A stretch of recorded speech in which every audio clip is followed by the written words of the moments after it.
Good morning, all of you.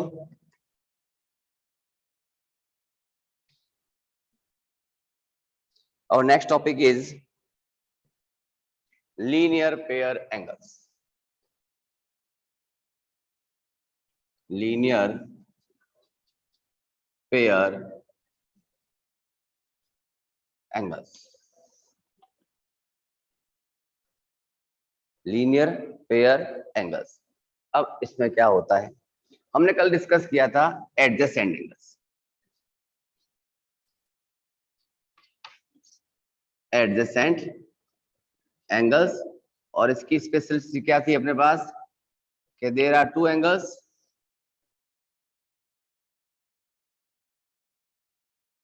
which have at least a common arm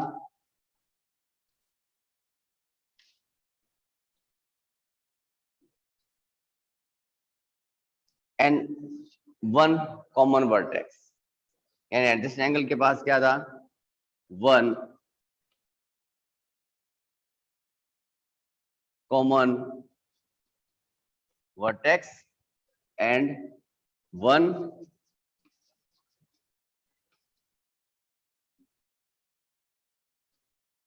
common arm. यानी उसके पास क्या हुआ करता था, एक कॉमन आर्म होती थी और एक कॉमन वर्टेक्स होता था. यानी this is common arm and this is common vertex. अगर ये जो नॉन कॉमन आर्म है, दिस आर नॉन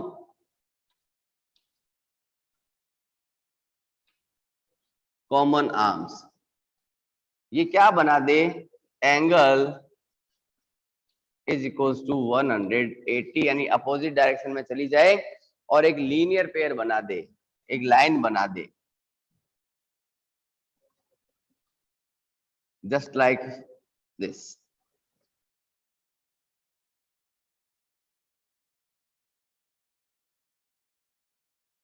यानी ए ओ बी एंड सी, ये सब मिलके क्या बना दे, अगर ओवरऑल सम जो किसके इक्वल बना दे अपना 180 डिग्री के equal, then angle 1 and angle 2 इनका सम जो होगा वो 180 के इक्वल बनेगा.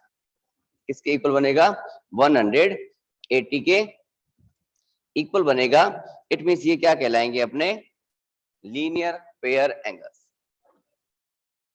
क्या हो जाएंगे अपने ये लीनियर पेयर एंगल्स.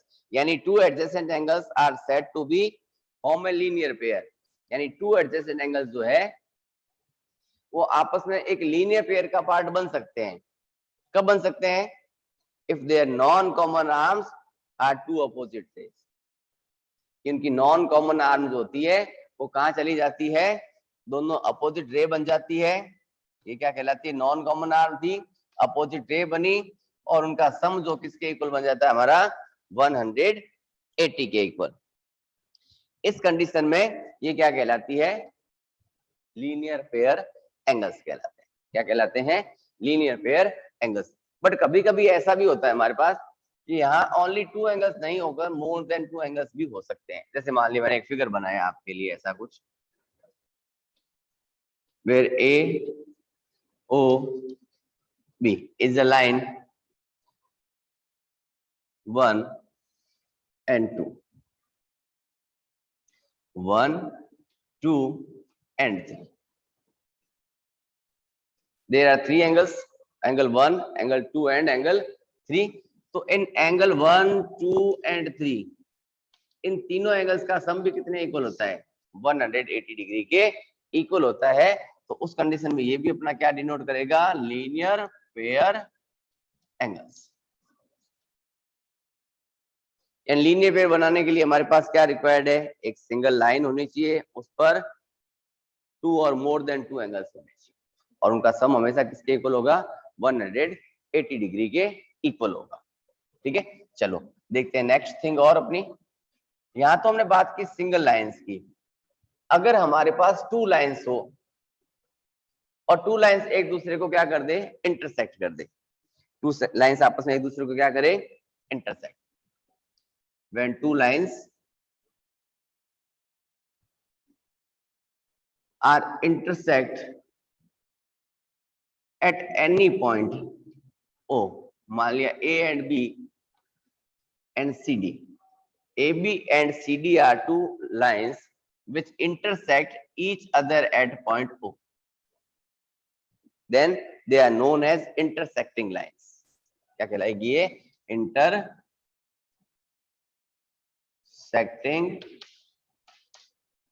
lines. यानी जब टू लाइंस एक दूसरे को क्या करे, किसी पॉइंट पर इंटरसेक्ट करे, तो ये जो लाइंस बनी थी वो लाइंस क्या कहलाती है आपस में? इंटरसेक्टिंग लाइंस कहलाती है। और जब इंटरसेक्टिंग लाइंस बनती है तो हमारे पास कुछ पेयर्स और भी बनते हैं। कैसे बनते हैं देखो, तो इनके अपोजिट एंगल्स का pair of opposite angles, that means 1 2 3 and 4. There are 4 angles, 1 2 3 and 4.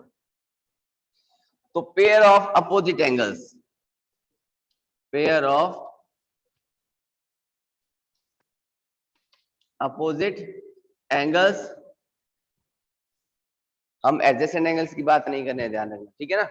Pair of opposite angles, that means angle 1 and angle 3, angle 2 and angle 4. These pair are known as vertically opposite angles and these are equal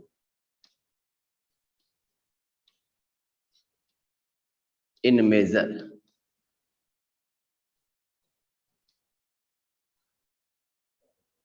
यानी जब कभी two lines आई, उन lines ने आपस में एक दूसरे को इंटरसेक्ट किया तो इंटरसेक्टिंग पॉइंट मिलेगा।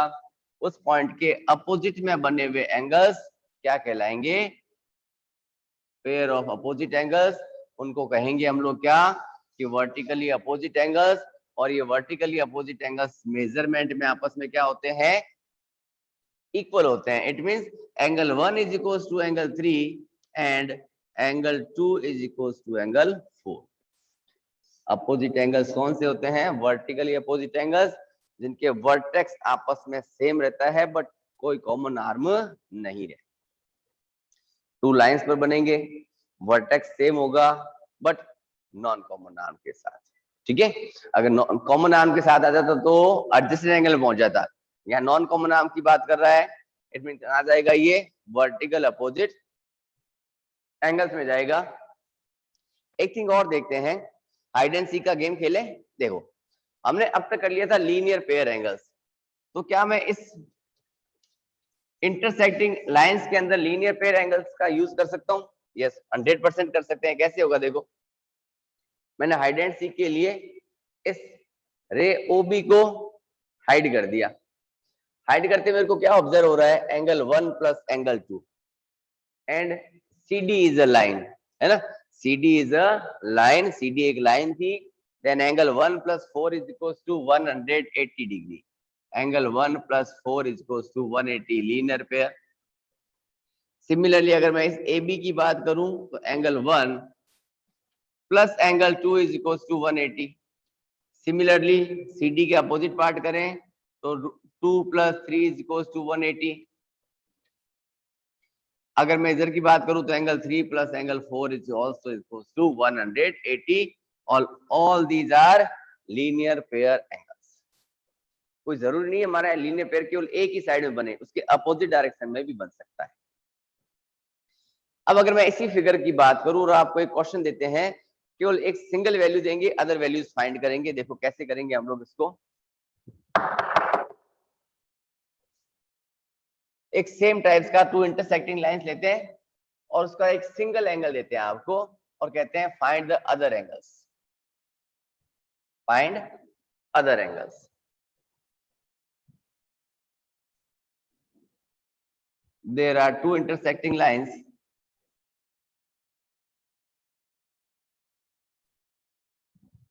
AB and CD are two intersecting line which intersect point at O, जो एक दूसरे को पॉइंट O पर क्या कर रही है? इंटरसेक्ट कर रही है। ऐसा करते हैं हमारे पास ओवरऑल 1 2 3 and 4 4 एंगल्स बने, 1 2 3 और 4। हमने आपको कहा if angle 1 is equal to 55 degree, कि अगर हमारा एंगल 1 जो है, if angle 1 is equals to 55 degree, then find other angles।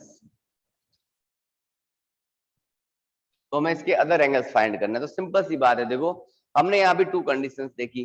First condition हमने क्या कहा था कि vertically opposite angles are equal. Second में कहा sum of linear pair angles equals to 180 डिग्री। 2 कंडीशंस को लर्न रखना है, दिमाग में सेट रखना है और उसके अकॉर्डिंग इसका आंसर निकालना है। चलो देखो, एंगल 1 का opposite 3, then angle 1 is equals to angle 3 is equals to 55 degree. क्यों बना? Vertical opposite angle. क्लियर है? यानी ये 1 के बाद 3 भी कितना मिल चुका है हमें? 55 डिग्री का मिल चुका है। Then what about angle 2 and angle 4, है ना? तो एंगल 4 और 2 क्या है? तो चलो एक सिंपल सा लॉजिक देखते हैं। हमने क्या कहा? AB is a line। AB क्या थी हमारी? एक लाइन थी। As we know that कि AB is a line। AB एक लाइन है। जब लाइन है then angle 3 plus angle 4 is equals to 180 degree, linear pair angles. ये रीजन था अपना। कंडीशन क्या लगाई हमने कि angle 3 plus angle 4 is equals to 180।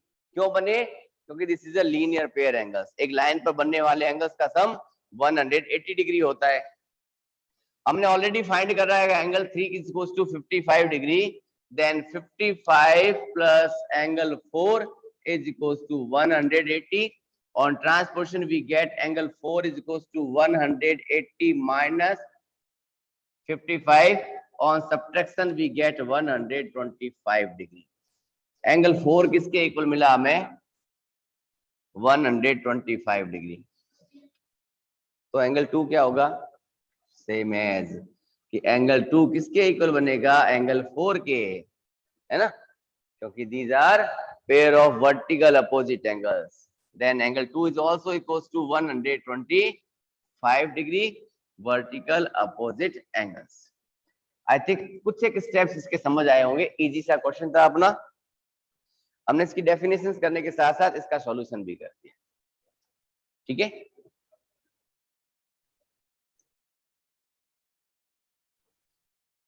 चलो देखते हैं नेक्स्ट सूटेबल एग्जांपल्स।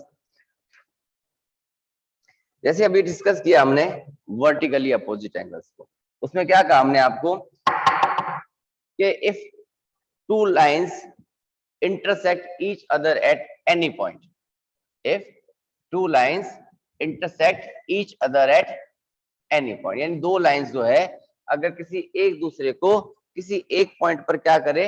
इंटरसेक्ट करे।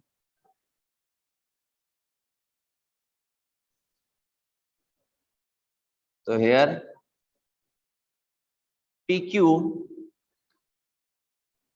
and RS are 2 intersecting lines which intersect each other at point O, 1 2 3 और 4।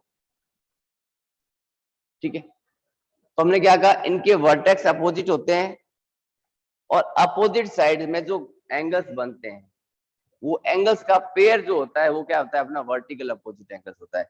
हमने आपको ये दिया कि if angle 3 is equals to 75 degree, if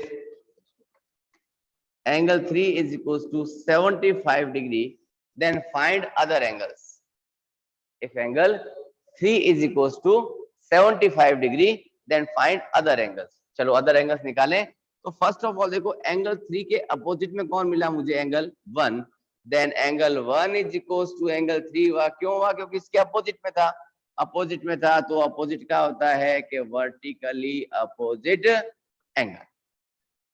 then angle 3 is also equals to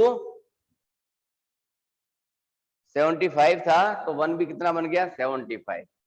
similarly अगर मैं बात करूं तो मैं चाहे देखो 3 प्लस 4 भी कर सकता हूँ और 3 प्लस 2 भी कर सकता हूँ। बात तो सेम ही है, ये भी लीनियर पेयर है 3 प्लस 2। और 4 + 3 भी लीनियर पेयर बन रहा है ना। तो किसी एक पार्ट को कॉपी करो, then angle 3 plus angle 4 is equals to 180 degree, क्योंकि it is a line, then making a linear pair angles. Angle 3 is equals to 75 degree, then angle 4 is equals to 180 minus 75. That means angle 4 is equals to 105 degree. Angle 4 की value क्या मिली हमें? 105 degree. जब angle 4 हमारा 105 का आ चुका है बेटा, angle 1 हमारा 75 का बन चुका है, तो नो डाउट एंगल 2 किसके इक्वल होगा? एंगल 4 के, क्योंकि this is a pair of vertical opposite angles. So angle 2 is equals to angle 4 is equals to 105 degree vertical opposite angles. तो यहां तक क्लियर होता है आपका वर्टिकल अपोजिट एंगल्स का एक पार्ट। अब हम मूव करेंगे इसी टाइप के कुछ एक एग्जांपल्स के साथ, और आप इनको साथ साथ स्क्रीनशॉट लेते रहना।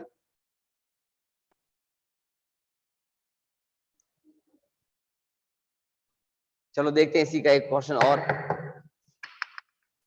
जब हम लोग कई टाइप के क्वेश्चंस एक साथ सॉल्व करेंगे ना, शायद अपनी पिक्चर क्लियर हो जाएगी। क्योंकि अभी इस क्वेश्चन में हमने लीनियर पेयर एक्सियोम्स यानी लीनियर पेयर एंगल्स की प्रॉपर्टी और वर्टिकल अपोजिट एंगल्स की प्रॉपर्टी एक साथ डिस्कस कर ली है ना। चलो एक क्वेश्चन और लेते हैं हम लोग इसी टाइप का। मान ले लिखा मैंने, this is a line AB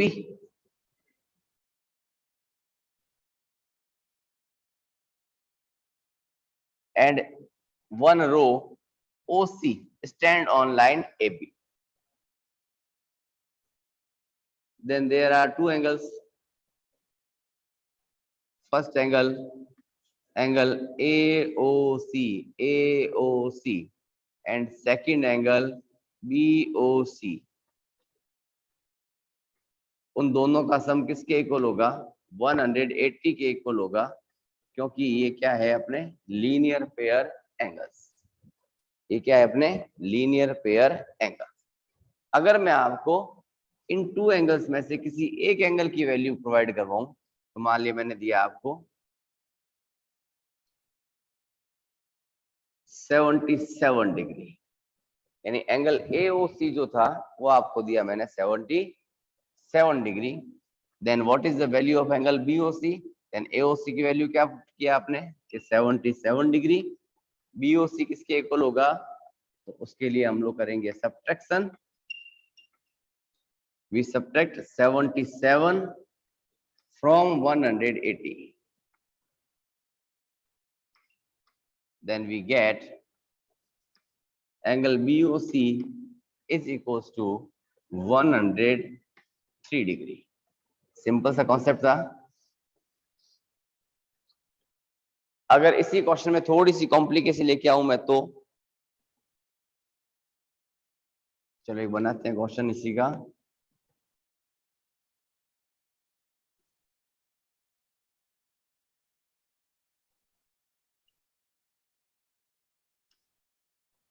AOB is a line where angle AOC is equals to 3x और angle BOC is equals to 7x plus 20. Then find the value of x. Find the value of x. x की value क्या होगी? ठीक है, तो चलो हमने क्या कहा था कि दिस इज ए लाइन, और एक लाइन पे बनने वाले एंगल्स का sum 180 linear pair angles. Then angle AOC plus angle BOC is equals to 180 degree. Condition लिखनी जरूरी है, रीजन लिखना जरूरी है, क्यों है इक्वल लीनियर पेयर एंगल से। Angle AOC is equals to 3x and this is 7x plus 20, all together 180 degree. 3x plus 7x, that means 10x is equals to 180 minus 20 degree. Therefore 10x is equals to 160. Therefore x is equals to 160 minus 10, sorry, divided by 10. Then x is equals to 16 degree. यानी हमने क्या find कर दिया, x की value find कर दी. अगर आपको ये कह दिया जाए also find the value of each angle, also find the value of each angle, then we क्या करेंगे अब, then angle AOC is equals to 3x, then 3 multiply by 16, 16 3 is 48, और then angle BOC is equals to 7 into 16 plus 20. 112 plus 20, it gives 132 degree. यानी angle BOC हमारा किसके equal मिला हमें, 132 degree के, और एंगल AOC किसके इक्वल मिला हमें, 48 डिग्री के.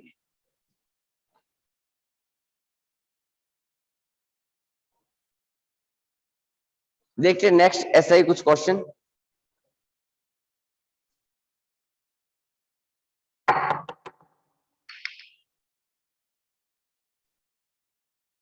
स्टार्टिंग में जैसे हमने बात की थी टू इंटरसेक्टिंग लाइंस के रिगार्डिंग, तो यहां भी हम क्या डिस्कस कर रहे हैं, two intersecting lines.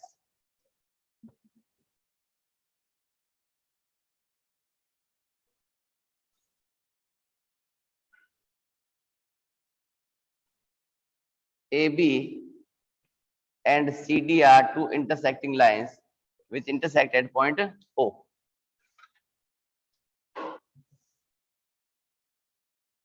Then this angle is equals to 5x plus 20 degree, and this one is 3x plus 40 degree. और आपको ये कहा गया कि find x. We know that कि angle BOC is equals to angle AOD. Angle BOC is equals to angle AOD equal है, क्यों है कि वर्टिकल अपोजिट एंगल्स है. This is a pair of vertical opposite angles. This is a pair of vertical opposite angles, और vertical opposite angles आपस में क्या होते हैं, इक्वल होते हैं. ठीक है. Then 5x plus 20 is equals to 3x plus 40. This and this angles are equal. Why? Vertical opposite angles, pair of vertical opposite angles. तो इक्वल है. अब इक्वेशन बन चुकी थी, इक्वेशन का चैप्टर क्लियर हो चुका है अपना. Then taking transposition, on transposition we get 5x minus 3x is equals to 40 minus 20. 5x minus 3x, it gives 2x is equals to 20. Then x is equals to 20 upon 2. Therefore x is equals to 10 degree. हमें तो x की value find करनी थी, हमने x find कर दिया. x किसके equal है अपना, 10 डिग्री के इक्वल. ये हो गया इसका सॉल्यूशन. कल डिस्कस करेंगे बुक एक्सरसाइज 5.1 के कुछ स्टार्टिंग के क्वेश्चंस, और उसके बाद नेक्स्ट एक्सरसाइज का base. Okay bye, take care बेटा.